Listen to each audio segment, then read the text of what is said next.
Hi everyone. Good morning.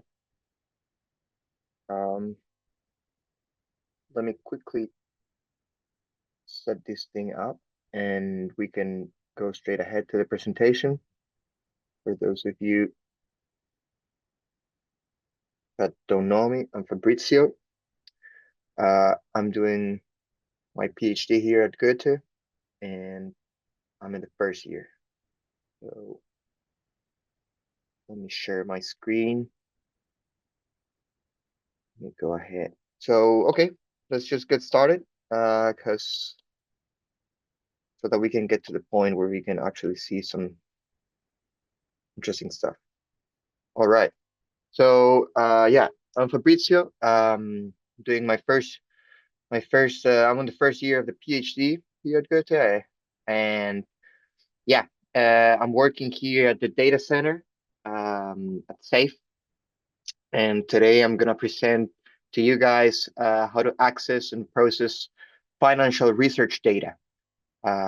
So I'll give you a snapshot of where we going, and then I'm gonna show you quickly um, how to, well, first show you who we are, and then how to get to the point where we can get to that graph that I'm gonna show you. So yeah, whatever you're doing, I think working on research, financial, maybe on machine learning projects, corporate um, finance projects or whatever project we're working on, these insights could be useful. And yeah, this is targeted for any student here at Goethe or that anyone that has access to the subscription of words. So this is where we're going. This is what I would finally like to show you, how to get to this point, how to get to these graphs. I want to show you these graphs that help tell a structural story about the industrial dynamics in the US capital markets. So bearing in mind that to get here, we have to work a little bit the data, we have to clean a little bit what we're gonna get from words, and yeah, then you'll see the code that does this. So yeah, then does it matter? Yeah, so I guess this is important in case that whatever you're doing, if you're working on your bachelor's thesis, master's thesis, or you're a PhD student, or even if you want to go to the industry, I think knowing how to get the data, clean it out, and then trying to come up with a narrative about the economy, about the situation, the specific uh, graph you're analyzing. I think this is really key and might be the bottleneck to doing good research and in time research. So being good at it and being quick at it. Um, this is always some skills that we will always need as a researchers and also practitioners. So yeah, what is this market evolution? So these two graphs that I showed you before, the two snapshots, these show you the market evolution, the market structure evolution. And for example, it could be interesting for researchers to study institutional evolution of listing dynamics or to analyze exchange competition and market development. Or for practitioners, you could look at these graphs to maybe track liquidity, segmentations, and risk exposures. Um, then the other graph, there were two graphs there at the snapshot I show you. Um, this is the industrial dynamics. This researchers could study sectoral shifts in the industrialization, financialization, build models of firm entry, exit, and survival, and practitioners could anticipate sector trends for portfolio management, identity opportunities in emerging industries. So yeah, this is some helpful stuff for people looking at topics related to asset pricing and other financial projects. So yeah, stay tuned. This is what I'm going to be showing you. the these are going to be the presentation. I'm going to show you a little bit the financial data that we have here at SAFE, who we are, what are the resources we give. Then I'm going to show you quickly how to connect to words, access the data. I'm going to show you how to work out the CRISP dataset, then the CompuStat dataset, and finally, if we have time, I'm going to show you how to merge those and come up with some other insights. Yeah, so let me show you here. First things first, the overview of the financial data center at SAFE. So before we start our route to those two graphs I showed you at the very beginning, this is who we are. We are the data center. So it's Dennis, Luciano, Ina, and I. And we also have the support from the Professor Alexander Hille. So yeah, if you need anything at some point from us, from the data center, just shoot us an email, and we'll be happy to get in touch with you all. So yeah, what do? We collect data, process, document, research data in general. Uh, we construct German historical firm level. There are some projects that go in that direction as well. We also manage the House of Finance. So if you come here to the terminal to use the Bloomberg terminals at SAFE, we also manage that. And yeah, as long as you have the credentials, you can always come here. We're happy to receive you. Then, yeah, what are the data sources that we have here at Goethe University? Yeah, we have all sorts of data that range from words, LCG, Bloomberg Terminal, FactSet, S&P, Capital, IQ Pro, and many more. So I don't want to overwhelm you, but I do want to show you the importance of all this data, because I think if you're here, it's either because you're interested in this, like, or somehow you want to see what I'm doing.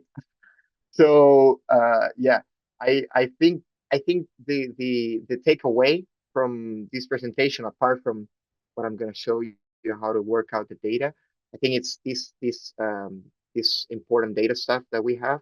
So we have financial data regarding pricing and return, fundamentals, earnings and estimates, institutional ownership, and other types of data.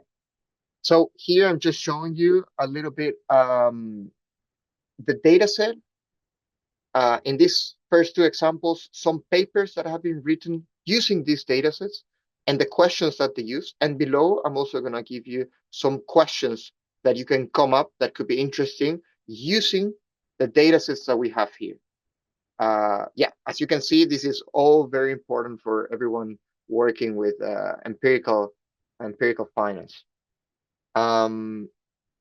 Yeah, so for example, the first two projects, the first one, Time of French, they use CRISP data, exactly the one where the data set I'm going to show you today. So, and they analyze how do asset prices reflect the risk factors. Then Barber et al. They analyze how to accurately can we identify and find retail investors tracing TAC data using existing algorithms. So this is just examples. Again, I don't want to overwhelm you. I just want to tell you guys, this is here. If you ever want to go back to this presentation, to these slides to see, to do that, then I'm also going to share the stuff later. Yeah, then you have fundamentals data, CompuStat and FactSet.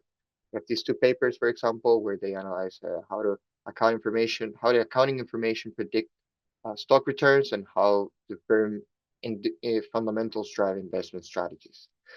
Then you have this other type of data, earnings and estimates, IBES. So some questions could be, our analyst forecast bias?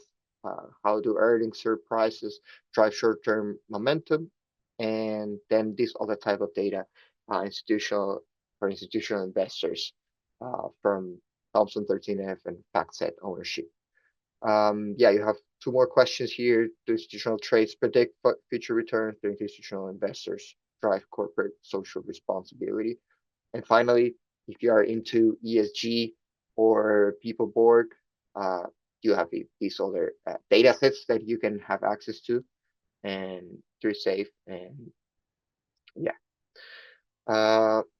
So yeah, this is I'm I'm mentioning here the data sets, but yeah, I'm not gonna read it all, but in case you're interested in each one of these data sets that I'm mentioning, this is what they do, and we have then other data sets as well, but this is just in case you need it. So please stay with me.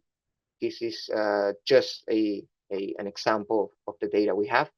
Uh, what I'm gonna show you today, it's coming, boys and girls. Sorry.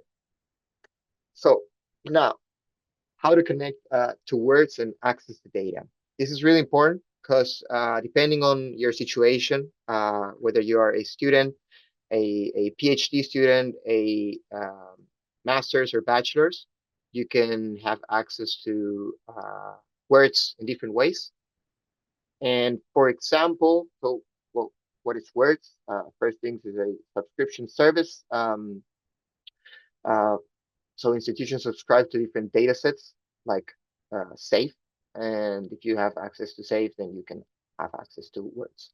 And yeah, the things you can do is like you just go to Jupyter Notebooks, like I'm going to show you today, and you download directly the crisp monthly price data from writing some code.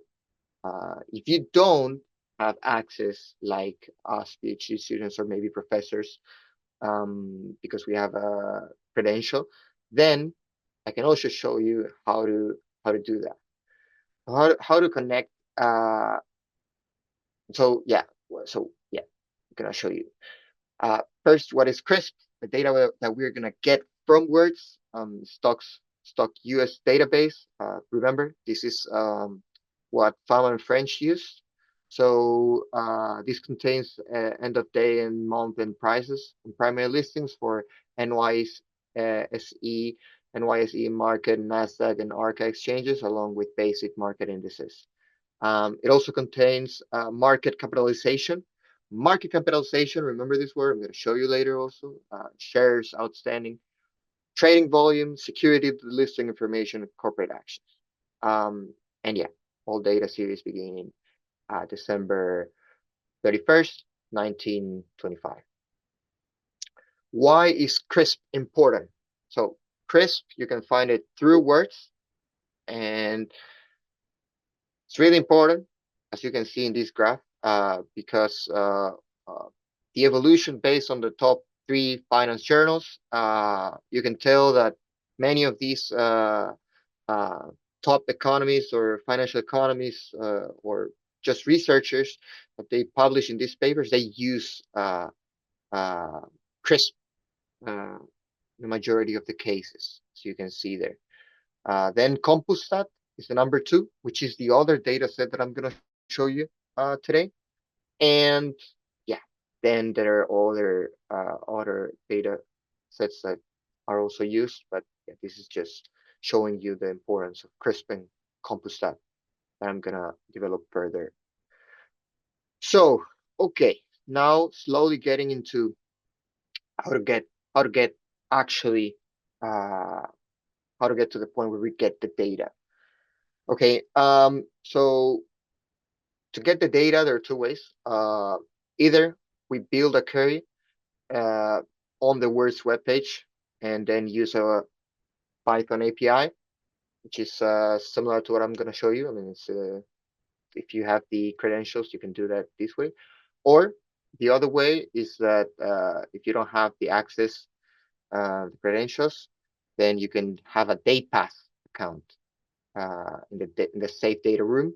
And yeah, this is a little bit more manual because you would have to log in to Words to get the day pass. Then you're gonna get I'm gonna show you, gonna get an email, and then you will have access to. So this is the way you get access to the words without just with the day pass. So basically, you go to the website of Worth. I hope you can see, and it's not too small. And you can see better there. Yeah, you just go to the website, and then you log in, you write down your email, you submit, and then you're gonna get a confirmation email. This is you send the email. This is what you see.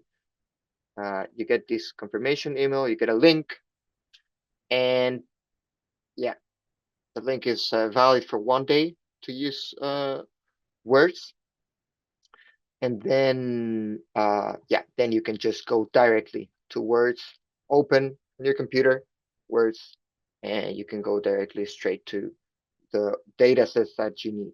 And basically, once you do that, you go say to a crisp data set here, and you download it in your local computer, and then you upload it in on your Jupyter notebook, which is the starting point for my code for what I'm gonna be showing you today. So, okay, working with Crisp, downloading and processing data.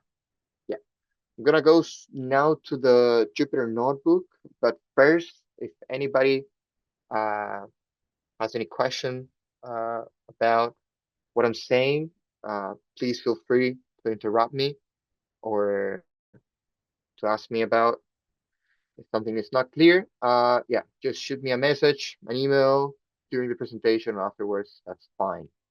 Uh, yeah. So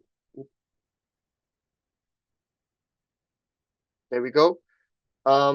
Yeah. So I'm gonna be using some code that I got from Tidy Finance with Python. This is a very neat resource for anyone trying to work on some little projects, some coding projects about many different stuff. You can build a French factor model. For example, you can work on other asset pricing stuff. You can get access to, you can get to know how to SQL, for example, works here. It's it's similar to, for example, I don't know if you guys know the resource Quant Econ from Tom Sargent. Uh, yeah, I think it's similar to that, but I feel like the Quant Econ from Tom Sargent is more complete, or maybe there are more topics there than these tidy finance. If you're not very familiar with Python, you can also have a version in R, so you can also have, I think, maybe all of the same topics covered in Python are also covered in R here in tidy finance. So yeah, I just found it really neat. Yeah, yeah. Thanks, Martin. That's true. I agree. I agree with you. So yeah, it's pretty neat. So feel free to try it out if you never seen it, because it can give you some ideas on how to do some stuff. So today, I want to go a little bit I'm gonna go over this exercise. As I told you at the very beginning of the presentation, I want to get to the two graphs.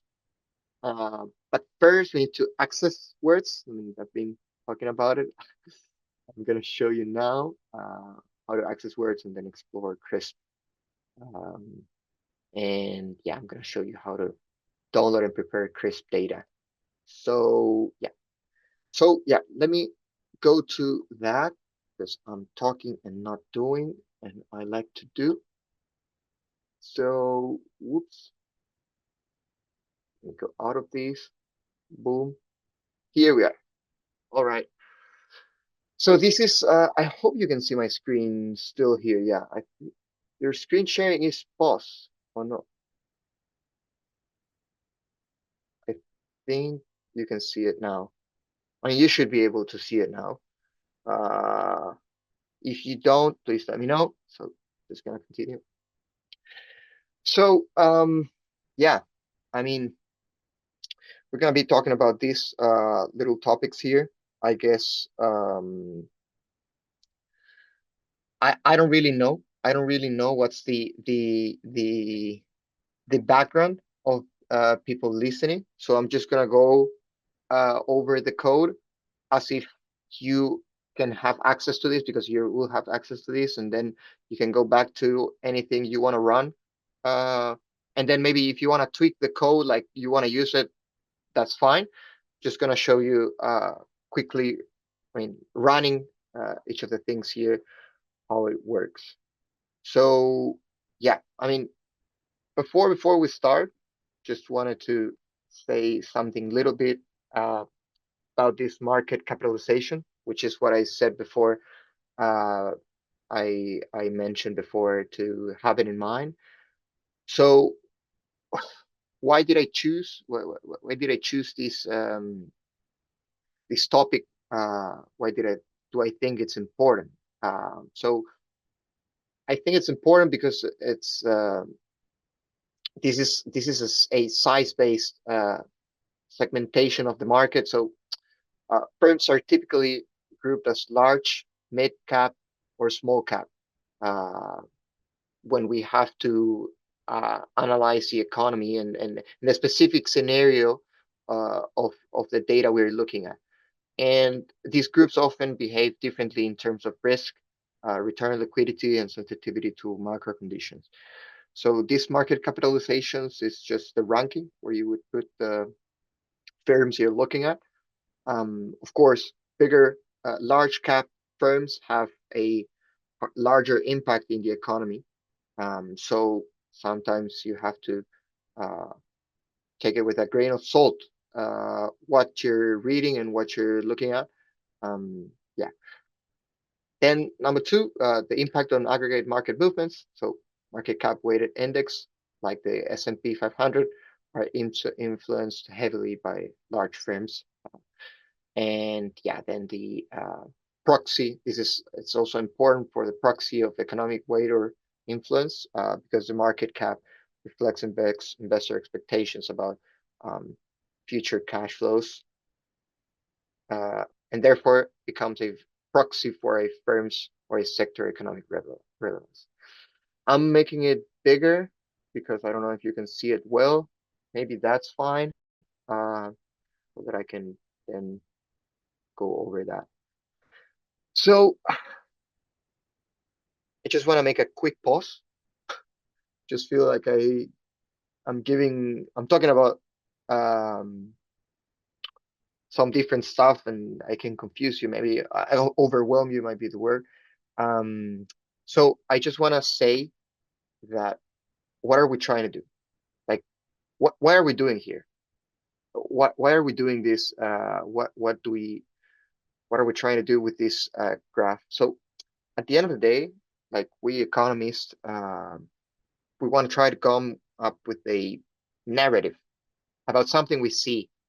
This is what we're trying to do, trying to give us the point of view some, after working out the data. And to do that, we have to understand really well what are these agents, and what's going on here. So I'm cleaning this data to get to the point where we are able to come up with a hypothesis. Uh, Maybe there's not the true narrative or the true hypothesis, but maybe we can get close to that after we looked up for some of that information. And yeah, so that's what we go into um, this crisp little exercise. So here, um, the CRISP stands for a Center for Research in Security Prices. Many papers, like you saw in that little graph I showed you before, they use this data, um, and this provides the most widely used data for the U.S. stocks. And we use this. We're going to be using this words engine object that we create uh, that we created here. Yeah, I have to run the code to first access the monthly data return. So yeah, let me just go ahead and run the code. So here I'm just importing a lot of packages, pandas, numpy, SQL, string words, tidy finance. So this tidy finance here is what I'm using from the tidy finance notebook, and then these other uh, little packages. So just running this. Uh, come here. So after we imported that, we get to the point where we can finally get the crisp monthly security file and the historical identifying information. All right, here we establish the words connection that I mentioned before. We do that by connecting ourselves to the words website. Like I said, I already have the credentials. So my credentials starts with Fabrizio Fab. Just gonna run the code. It's gonna ask me. So this is the code that I'm using to connect to words. And as I run it, it asks me for my words username. I'm gonna give it uh, Fabrizio Fab. It's the same like as if I open words login here. This is the way I see it. Like I could also log in here. So, but I'm just doing here. So I click enter. It asks me for my password. Um, hopefully you're not seeing my password, but all good. Then it asks me if I want to create a file. No, I don't. Um, and then we try to, yeah, then we're good. We're good to go. We're connected to words. We establish a connection. And the purpose for that is to, establish the manual connection to words. And then we can use SQL. SQL, if you don't know, if you've never encountered it, so it's just a language, just like Python or just like Julia R, where we use this to manage large data sets. So usually SQL is good for that. When we have to manage large data sets or we just want one little part of that big data set or some columns of that, then we use SQL to filter for data. And yeah, it's very, very neat and it's not too hard. So I think it's always good to invest some little time in understanding what SQL does. And yeah, so let me go straight ahead here. We're actually getting the data. This is um, the little SQL bit within Python. So I'm using basically SQL within Python. We're just selecting this little thing means that we're selecting all the columns from, this is the crisp data set that we're getting. And MSF, as I wrote here, is the crisp monthly security file. Okay. So the crisp monthly security file from Crisp, and these are the some data from that little big data set. So why autoconnect false here? Because we're choosing when to call the connect explicitly. This can help control the execution and the debugging. So, okay, yeah, we connect to words, we download the crisp data, and we get this data set with all these columns. Now that we pull this all these columns, uh, this pulls a sample of 5 rows from crisp MSF table, and this demonstrates how to query financial data programmatically by passing manual CSV downloads or web interfaces. So yeah, we can access this structured data like stock returns from crisp database directly in our Python workflow. And this is some engines we're using. This is just we're gonna use this down below. So the purpose is to connect the string for use of SQL Alchemy. So the powerful database toolkit I showed you before. And then finally we can get to use pandas, as you know. Uh, and yeah, then we can start cleaning the data set that we're gonna get. So, okay, now gets to the point where we have to work out the crisp data. Okay, so remember we're pulling the data from the crisp data from WRDS. Uh, these are remote tables, and the idea is that we let the WRDS database uh, do all the work and just download the data that we actually need. We're gonna apply common filters, so we're gonna filter this data. This is uh, always following here the what Tidy Finance notebook told me, and then adjusting the code a little bit for the situation. So yeah, uh, yeah. So in big picture that we're gonna get this data is that we use only stock prices from NYSE, Amex, and Nasdaq. Uh, this is the code that actually filters for that data. Then we're after the issuance for actively traded stocks, and then yeah, we keep only data in the time windows of interest. It's gonna be this one, uh, 1960s to 2023.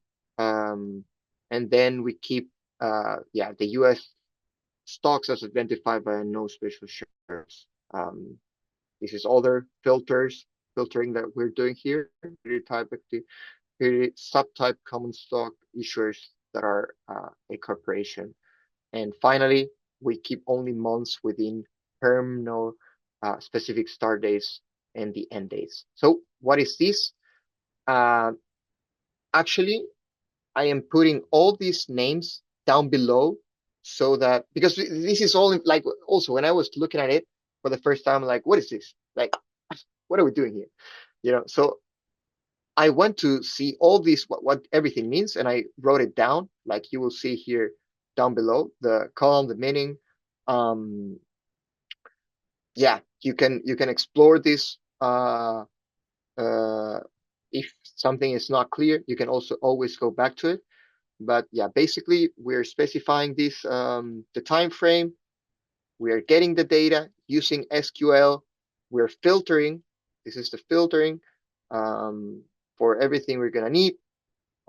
Remember, we're trying to get data for NYSE, AMEX, and Nasdaq, and yeah, then we are showing the result. So let me run the code.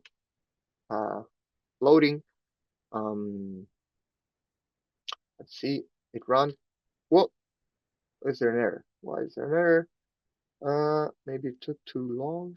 Was it saying? Oops, oops, oops. Let's see. Oh, what is this? SAS error. Maybe I touched something. Uh, Weird. Let's run again the code. Maybe it took too long. Usually, well, let's connect again, just in case.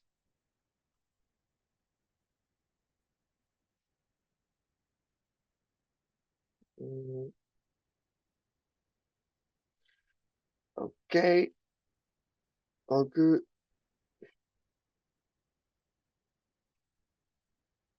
Get the data. Maybe I didn't run this. So there we go. Maybe I didn't run the database URI thing, the engine that we are using here. This is the engine we're using. So yeah, so wait a second. And while we wait, we can, yeah, there we go. So now it works. And we're getting the data set we're getting here is this little data set with these columns. So permno is the permanent security identifier. It's the way CRISPs have the unique IDs for stock, stable over time, uh, which is different from the ticker symbols because they could change. Then we have some data um, for remember we're getting here the um, monthly CRISP uh, data set. Then yeah, then we have um, remember we are truncating for this range. Uh, we have these other columns as well, these other variables, where the red is the monthly return. So this is the return for that stock. This is the key return variable using asset pricing. Then you have the shares outstanding reported in thousands. This is this column here. Hence, then this is later multiplied by 1,000 to normalize it. And then we have the monthly price, which is this. We have that column there. Then we have the primary exchange where the stock is traded. So like we said, before we're using the NYSE, Amex, and Nasdaq. And finally, the SIC CD is the Standard Industrial Classification Code. This is useful for portfolio sorting and French industry groupings.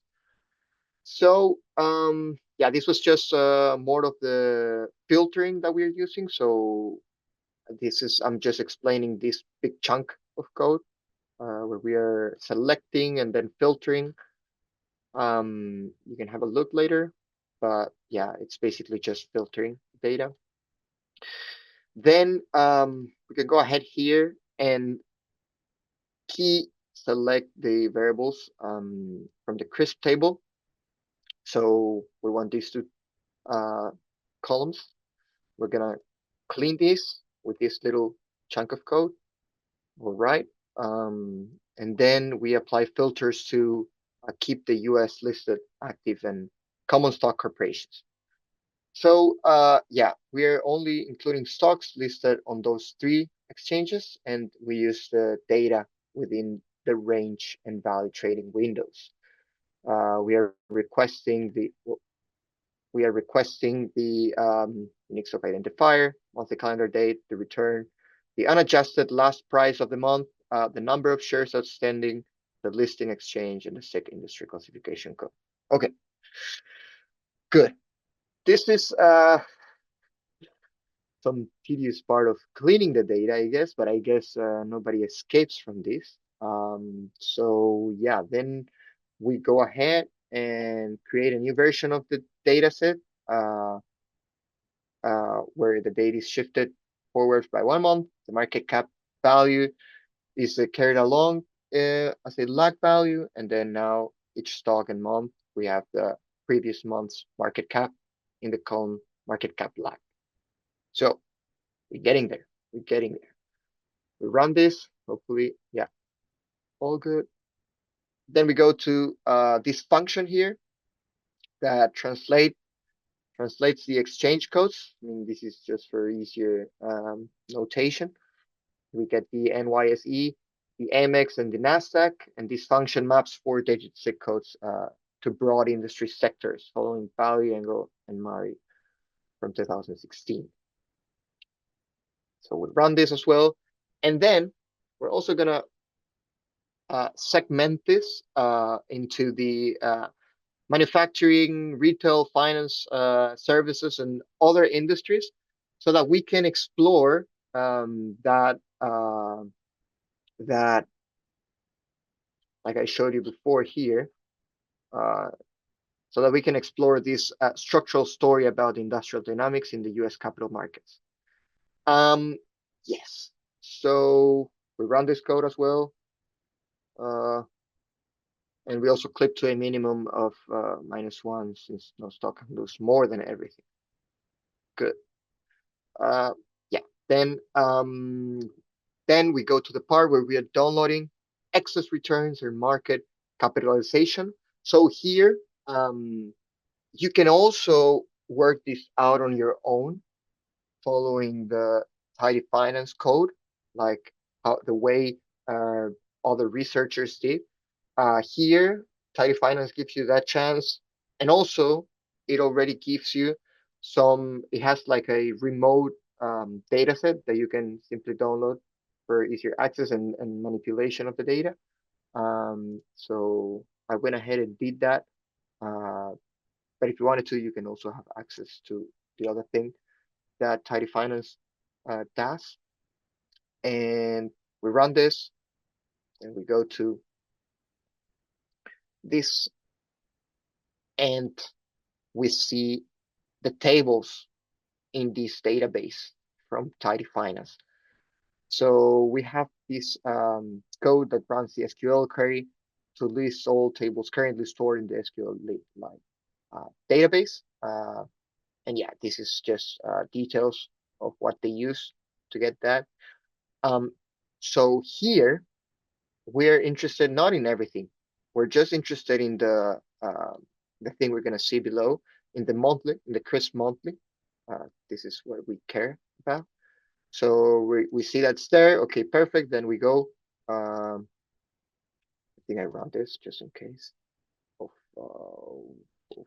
what happened here. Maybe I run it twice. Yeah. Yeah. So yeah, we go to continue. So we get the data, the crisp monthly, like I said. Uh, we get that. What is going on? Credentials not found. It took me too long. Sorry, guys. I was I wasn't meant to annoy the words connection. So we go again. Good. Yeah, usually when I'm working this on my own, of course, not talking, so usually don't get errors. Hopefully, I don't know if I have to run everything again. I don't hope not.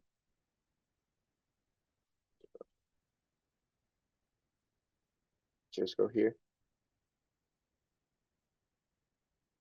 Let's see. Boom, boom.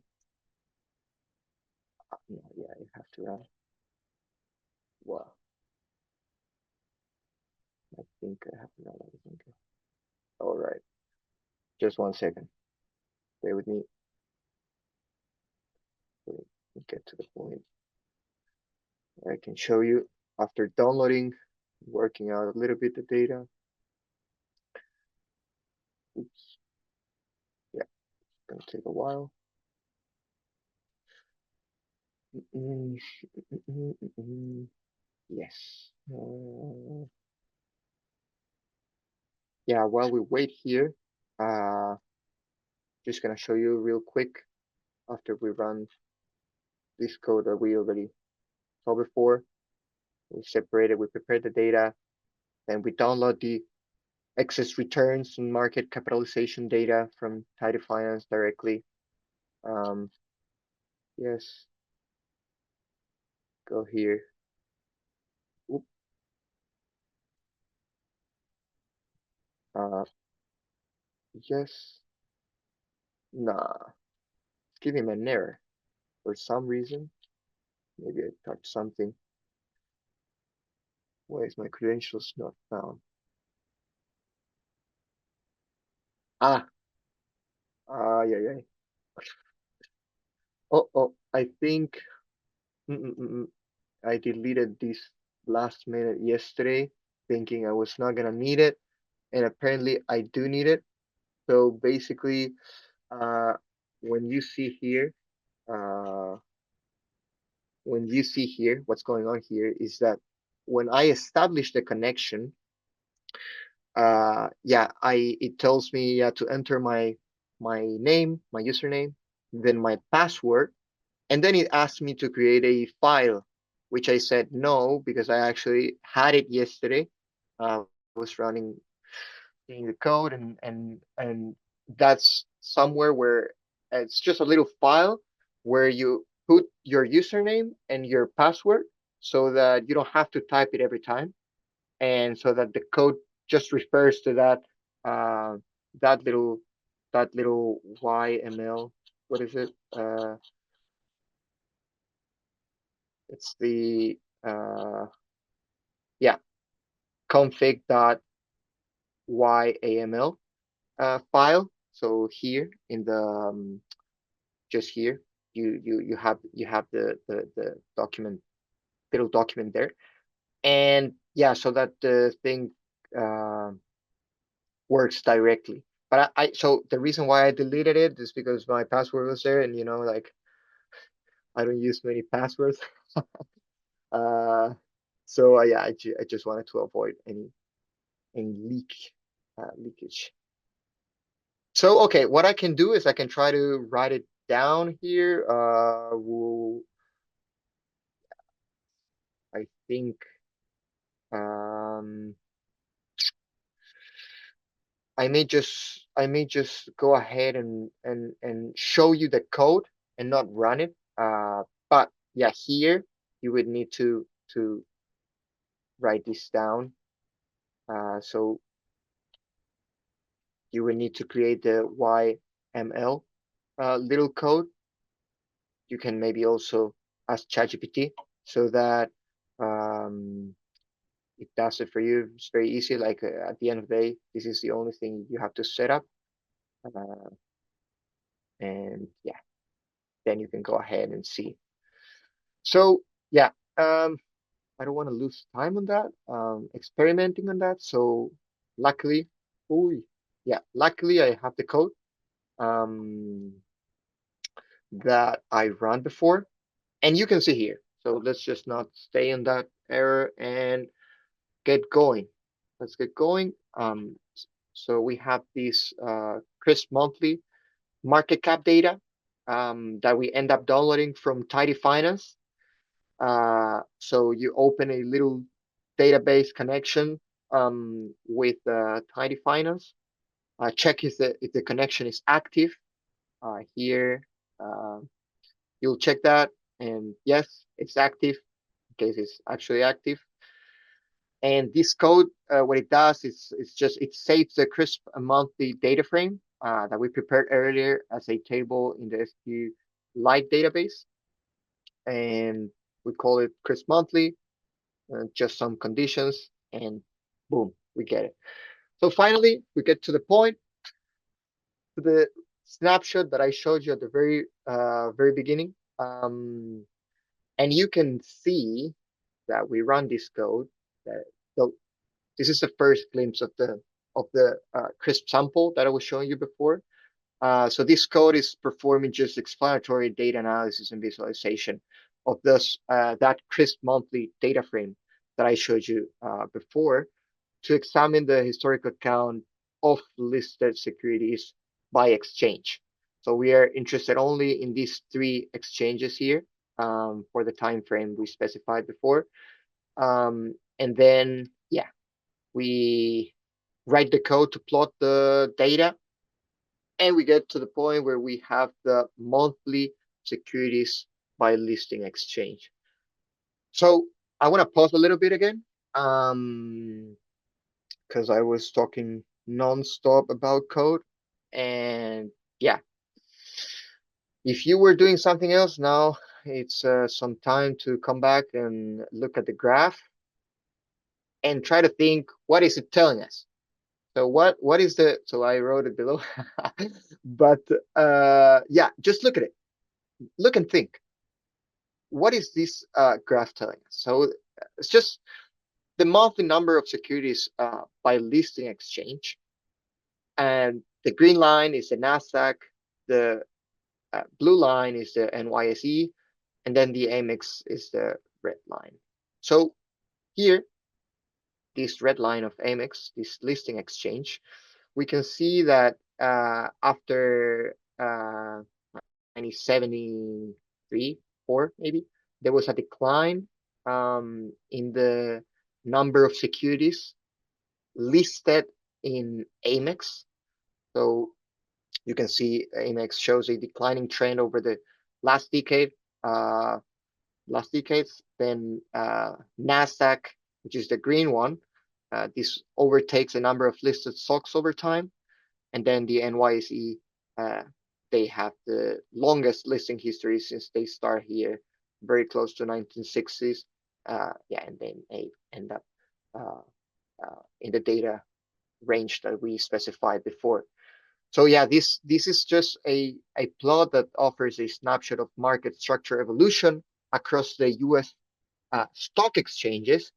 But is this helpful for us? Like for that initial question we had about the evolution of the industrial sectors, the market evolution, market capitalization evolution.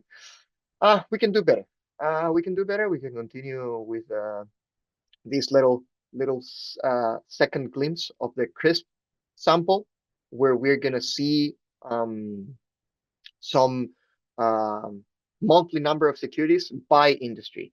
So we want to see this market capitalization also, but we want to evaluate it by industry. So for each industry and month, this graph counts a number of unique securities, firms. Remember, we had the difference of large cap firm, mid cap firm, and small cap firm. And yeah, this results in this time series that we're going to see below for each industry, showing how many stocks um, are active at each point in time.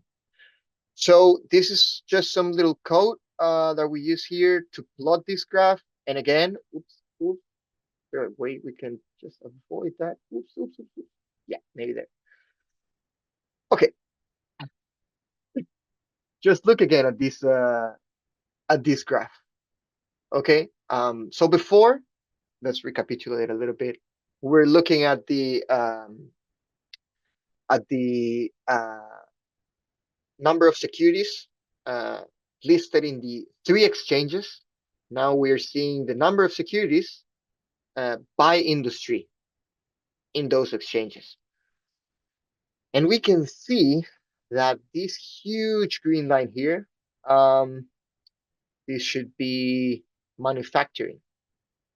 Okay, this is an interesting story, maybe. What can we know about this? How can we get some more little insights about this? Is this telling us something? You know? So yeah, after we see these and try to understand what are the trends of these, it just jump to the conclusions of this plot. I mean, what the plot is showing us is telling us the structural story about the industrial dynamics in the U.S. capital markets. And there are some narratives and questions that could be enabled from it.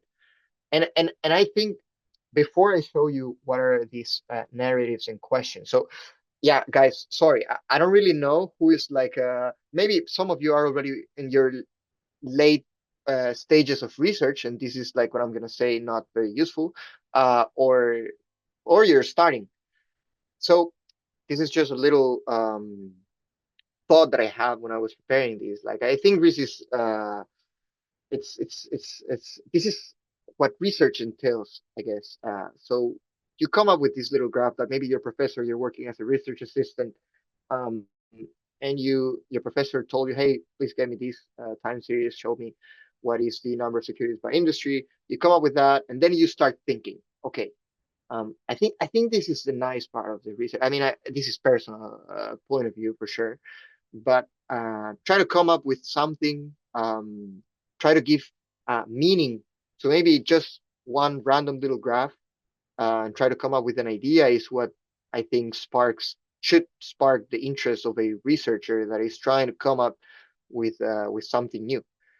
And yeah, so I don't know if I'm gonna be doing research on this or not, but this is just an example. I mean, this was not intended. It's not any sort of working paper from me or anything like that. It's just to uh, get the engine going, our brains going, and think about think the way researchers think.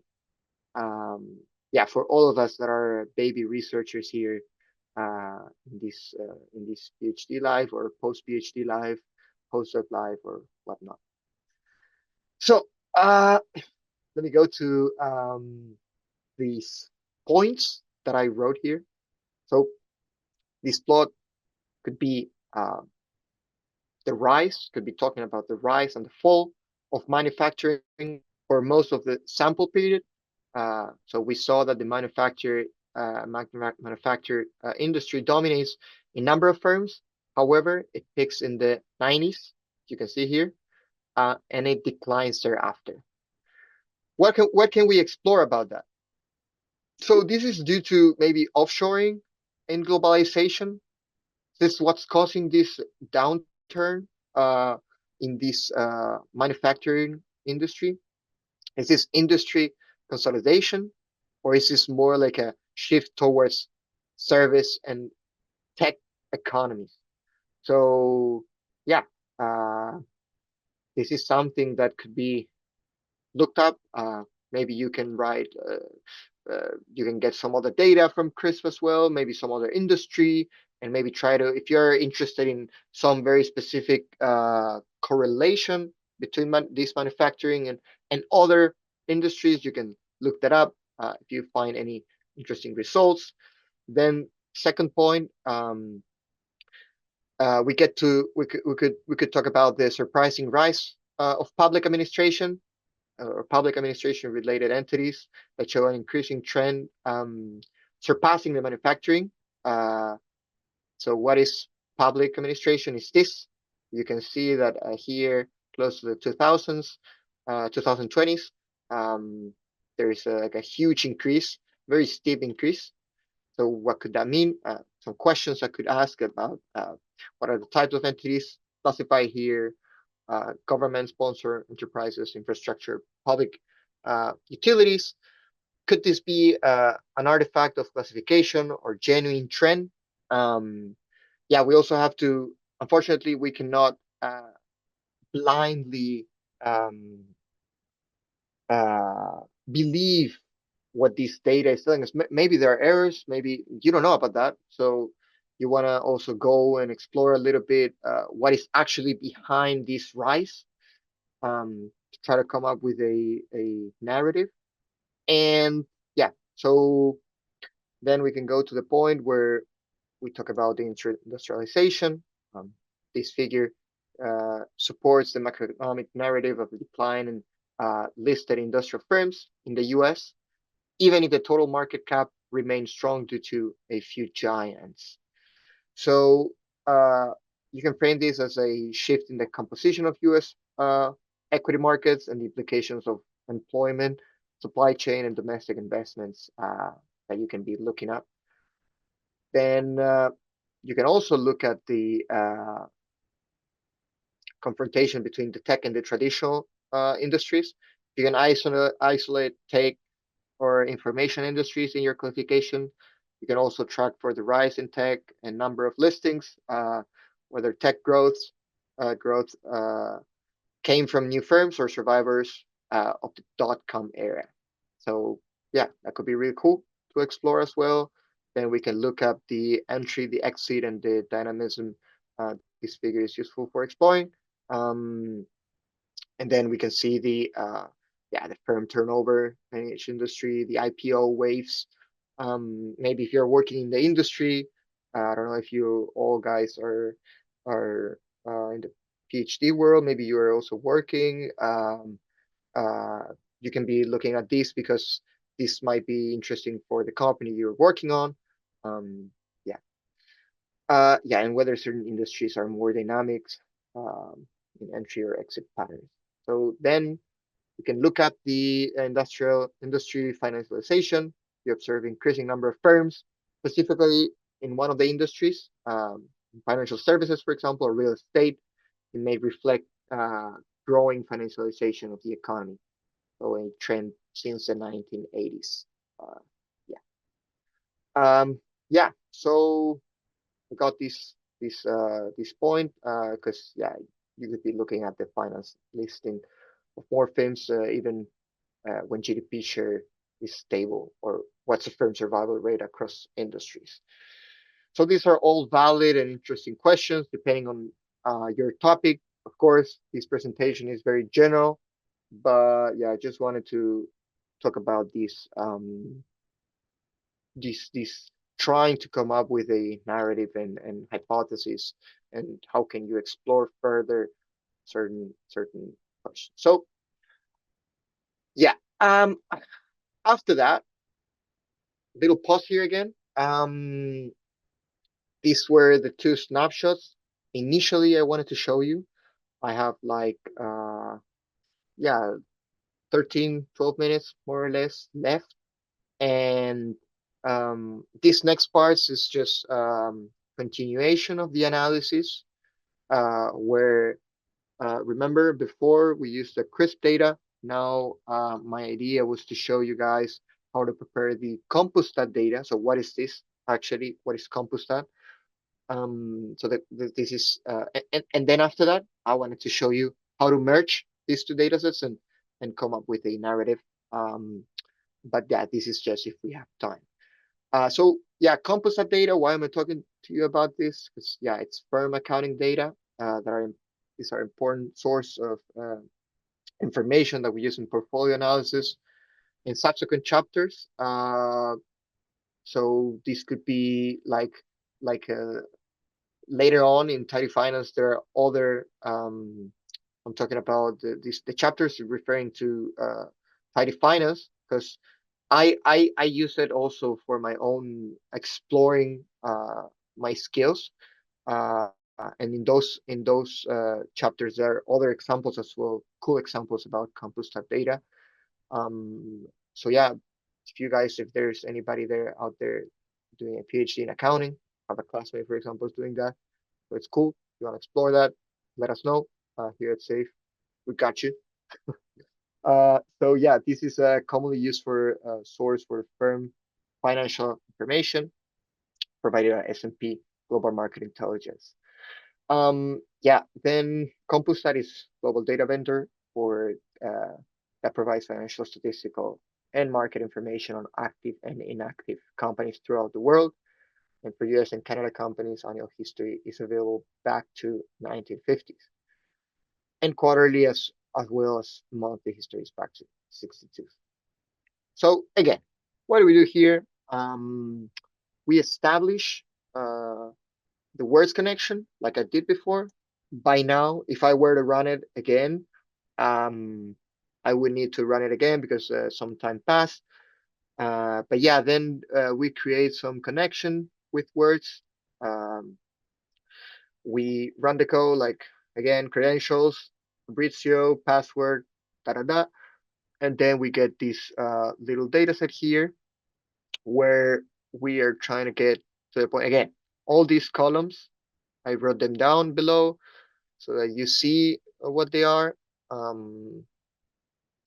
and what are we really interested in. So the purpose of this is that we are retrieving the firm level annual financial data from non-financial companies reported in US dollars for a selected time period. So yeah, this little code here with SQL gonna do the job for you. We also use pandas, and yeah, we are interested in this little column here that is the firm ID, and we're also interested in the day-to-day sparse data uh, daytime project. So these two columns here, so this one here, firm ID and the date, are what we're gonna use to merge with the crisp monthly data, because these are columns that they have in common. And then the rest of the code is just going over the uh, the the cleaning of this data. Uh, we run that. This little code here, what it does, it gets us these two variables. So the BE is the book equity using FAMA French conventions. Um, yeah, just little clarification. It's negative or zero values, and these are discarded. And then the OP is the operating profitability. These are adjusted earnings provided by book equity. So yeah, once we get these two variables, then we go to this uh, continuation of cleaning, so that the data date defines the time for corresponding financial data refers to. We use that later uh, to merge with the other crisp data. And we also compute the investment ratio according to Kenneth French's variable definitions as they change in total assets from the fiscal year to another. So the idea here with this code is that we are calculating the investment as the growth in total assets from year T minus one to year T using a self-join. So this is cleaning, this is still data preparation. Then finally, we store the data in the local database, and we prepare the merge between Compustat and CRISP data. So up to this point, we have worked a lot, say, to get to the point where we have the graph. So just little pause here. I just wanted to say that yeah, sometimes for the ones that are new to this data cleaning process, sometimes it takes a while. It might take some days, even weeks, to get the data that your professor is asking you to get, or the data that you're trying to get for your own project. So what it could be a very um, uh, difficult time, I guess, because you don't get gratification instantly. So people in the long run might get demotivated. And yeah, I'm not in the long run yet, but I can see where people go, and the dynamic, like, and if like, I guess for me, like, if I know that it's gonna be like that, then yeah, I have to be able to celebrate each win here, like each win in the code that I'm writing. I guess this is part of the day-to-day job of a researcher. Anyway, this is just a little thought that I had when I was preparing this presentation. And yeah, so yeah, then we go back to prepare the merge between the Compustat and CRISP data. And with this code, we do that. Uh, the code here, we're using, again, as you can see, SQL. We're linking this with some other engine that we found above. And then we get the words table from words. Remember, we're still here using words. We're still using the subscription to get the data from there. We get the data from words. And then also there's a point where we actually, instead of writing all the prep code manually, you can also download the pre-processed version directly using Tidy Finance. So shout out to Tidy Finance again. These guys are doing an amazing job. Have a look at what they're doing. Have a look at One Econ. This is also really, really neat. And yeah, here just showed a little bit the data sets, the CRISP monthly, then of the linking table. We get to the point where we merge the the data sets. And yeah, this is just me. Finally, after we merge the data, just showing what's the what's the uh, what are the columns that are there. Yeah, and once we've merged the firm fundamentals from CompusStat, I leave it to you as a homework if you want to keep exploring that. Um, this is also part of the job sometimes. You got two data sets, you got to figure out how to merge those. And yeah, this is could be challenging. If you're good at it, it won't. So it depends on the starting point. And I guess you only learn by going over and working the data. So once we merge the data, I want to show you quickly what you see in the graph, and maybe talk a little bit about the show you the graph. I put it in the appendix because I didn't know if I was gonna get to this point or not in the presentation. So once you merge crisp composite data sets, you see this. And what is this?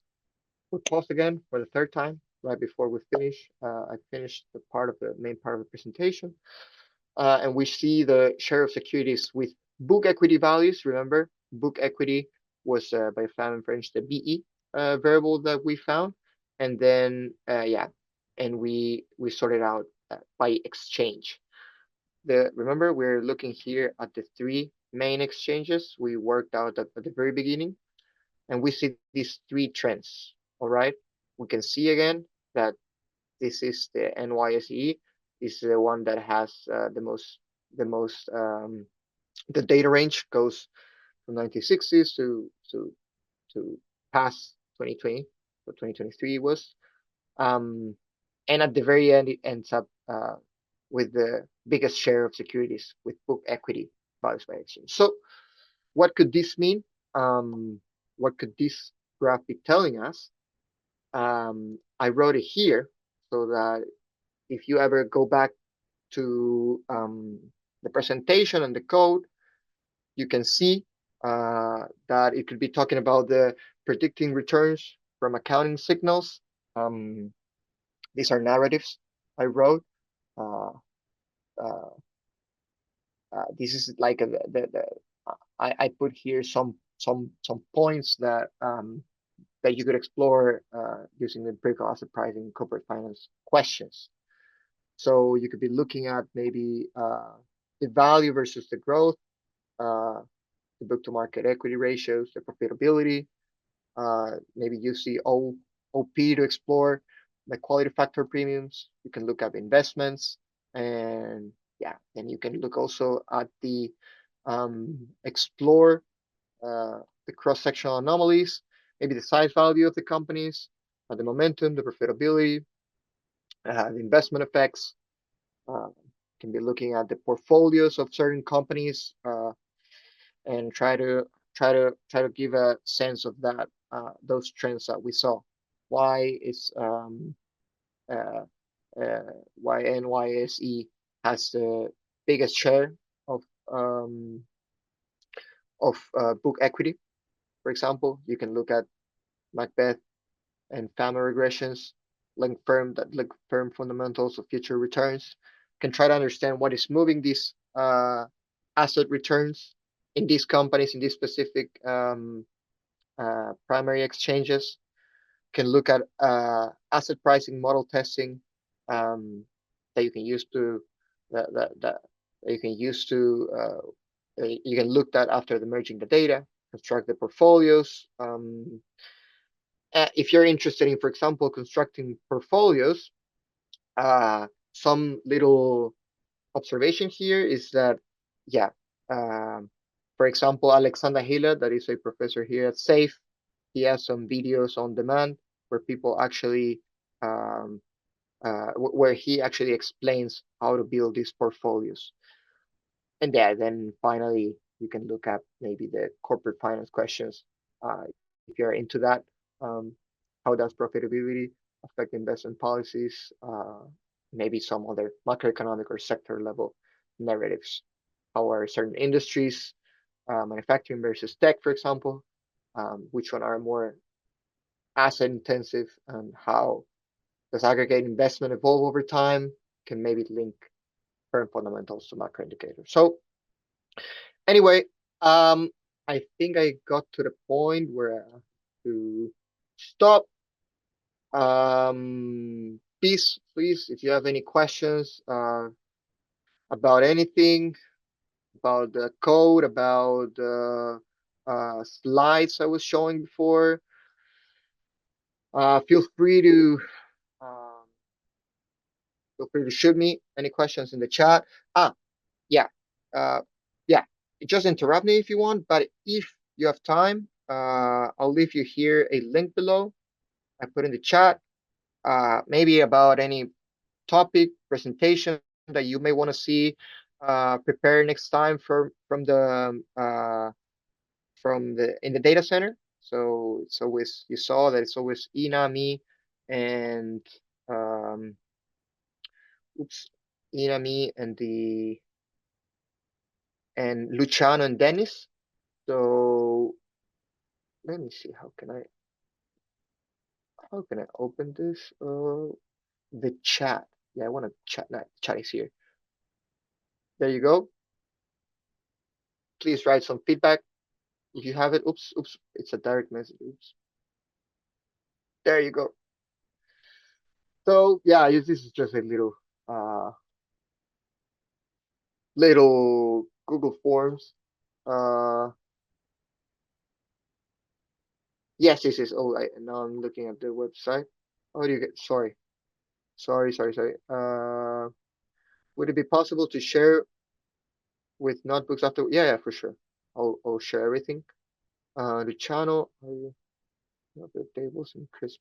So the names of the table. So I guess it's more like uh the names of the table is it's you can look up the documentation to see what each of the variables mean, and then you'll figure out because yeah, sometimes you come across certain names and you're like, well, yeah, what does GVE means? The only way to know that is just looking at the documentation. Yeah, sorry, I wasn't looking at the chat before, but I think these are the only two questions. Yeah, now where can one obtain options data of US or EU or emerging markets, including implied volatilities? So I think this is very specific, and the first thing that comes to my mind is there's some option metrics data sets that I think we have here at Safe, but I'm not sure about the credentials. Um, and yeah, other than that, I guess if you look up like here, Fabrizio financial. So here, I'm gonna share this, but you can go like straight away now to the data sources that we have at Safe. Just go to maybe I can show this. Whoops.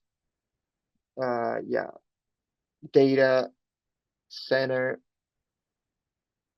Oops, data center Safe.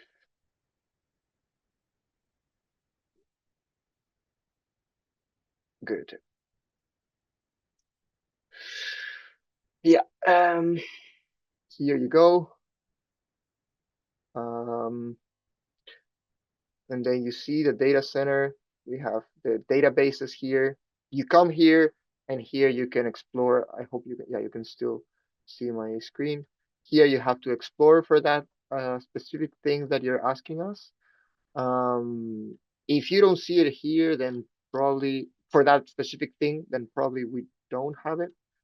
But yeah, it's a matter of just looking into that for the specifics.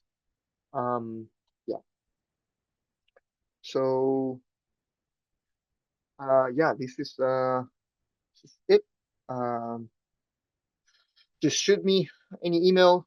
Shoot us any email to the this is our email here, data room safe frankfurt.de. If you want to know about something specifically, feel free to reach out. And yeah, hope to see you next time then if there are no other questions.